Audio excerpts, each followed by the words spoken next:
we need to be mindful of taking advice and insight from other people completely as is.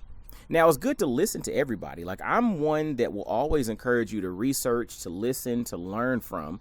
But I'm also one that's going to encourage you to process the information and think about it through the lens of your unique experience. Does this specifically apply and work for you?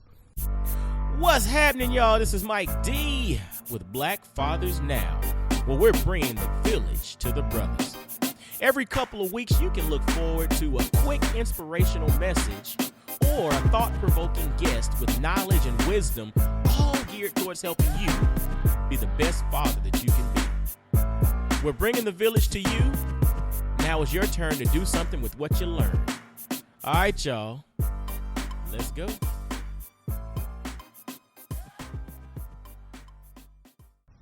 What's going on, fellas? This is Coach Mike D, Mr. Double Down on You, with another episode of Black Fathers Now.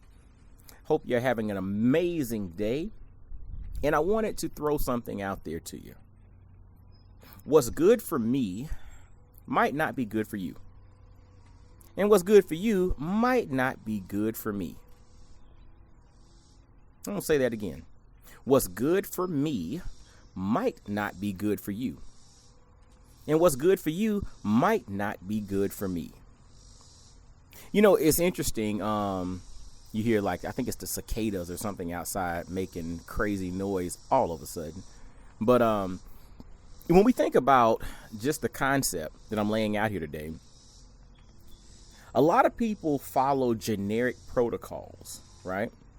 A lot of people like to look at, okay, what is the standard of X? And I need to do that to get to this particular point in my life.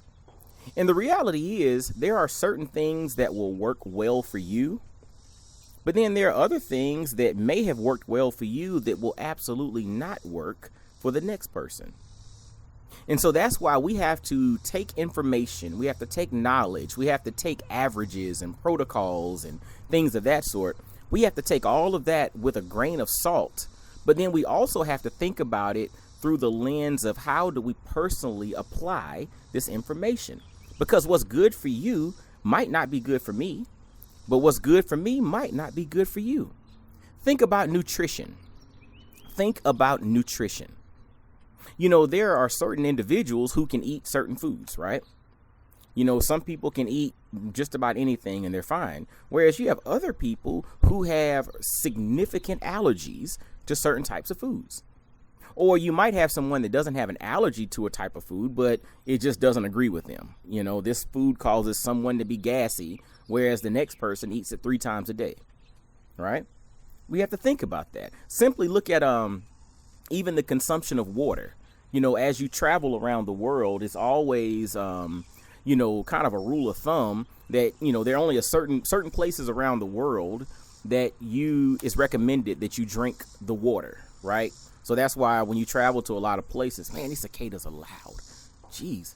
I think they're cicadas. I don't know what they are. But anyway, there are a lot of places around the world in which it's not recommended that you consume their water because, you know, each person or each country or each place around the world has different standards as it pertains to, you know, how they treat the water. And if your system's not acclimated to it, it can make you very sick. Right? You hear about Montezuma's revenge and all of that when people travel to certain countries. Oh, yeah, it's no joke. So to that point, what's good for people who live there, who have built up a tolerance or whose body is adjusted to consuming the water there, is not good for somebody who's not from there. That can cause them to be super, super sick.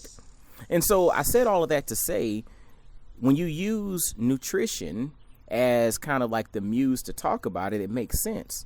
But the same thing happens with regard to protocols and how we do things, right? Some people might say, oh, you need to invest your money in these particular assets. And that might work for you. On the flip side, others may have lost their hat or lost everything investing in those specific assets, right? Again, what's good for you might not be good for me, and what's good for me might not be good for you, right? Even people's family structures, you know, what works for my family, how we operate, might not work for someone else. You know, like my family, again, you know, it's mother and father. We're in the house and we like to spend a lot of time together. Whereas I know other individuals whose family structure is, you know, yes, they're a mother and father and kids and everything, but maybe one of the parents travels a whole lot, right? But it works for them. Or maybe people have different family structures. Again, what works for you might not work for somebody else, and what works for somebody else might not work for you.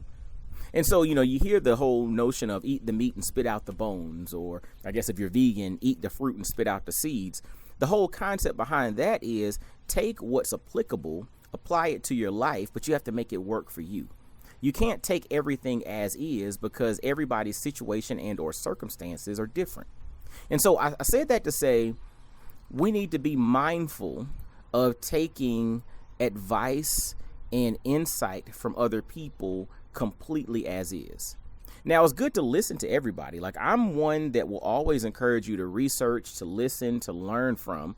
But I'm also one that's going to encourage you to process the information and think about it through the lens of your unique experience. Does this specifically apply and work for you? And if it does, cool. This is another tool in your tool belt. If it doesn't, think about why. But then also understand if this is something that you've learned that's going to help you to operate in a different fashion. But again, the reality is this. What's good for one is not going to be good for the other. And we have to understand that. You know, even though we are similar as human beings, right? We might have similar blood type. We might be similar sizes. We might have similar ethnic backgrounds, right? We're still very different. And that's why we have to understand ourselves. That's why we need to really spend a lot of time, you know, spending time with ourselves and understanding who we are, how we're wired, our health situations and circumstances, our family histories. We need to spend a lot of time diving into all of these nuances because that then gives us the ability to be better informed about what we're working with. And once we're informed about what we're working with, then when information and knowledge and insight comes into play, we can effectively plug it in the way that it needs to be plugged in for the best possible outcome. So ultimately, this quick episode is just to challenge you to think through the lens of how you see things and how things work for you, and to understand that just because it works for you doesn't mean that it's going to work for everybody else. And vice versa, just because it worked for somebody else doesn't mean that it's going to work for you. All right. So let's have a little bit of discernment. Let's think through who we are, but let's take time to really understand who we are, because nobody's going to know you better than you. All right. Well, hey, as always, make sure to share this and other Black Fathers Now episodes out with a brother that you know that could learn and could gain some insight from it. And until next time, y'all be blessed, well, and wise, and I'll holler at you. Peace. Yo, fellas, I hope you enjoyed today's episode. And always visit blackfathersnow.com, as well as follow Black Fathers Now on virtually every social media platform you can think of. Instagram, Facebook, Twitter, everywhere. Just follow us and engage with us, man. Look forward to hearing from you. And I guess until next time, I'll holler at you. Peace.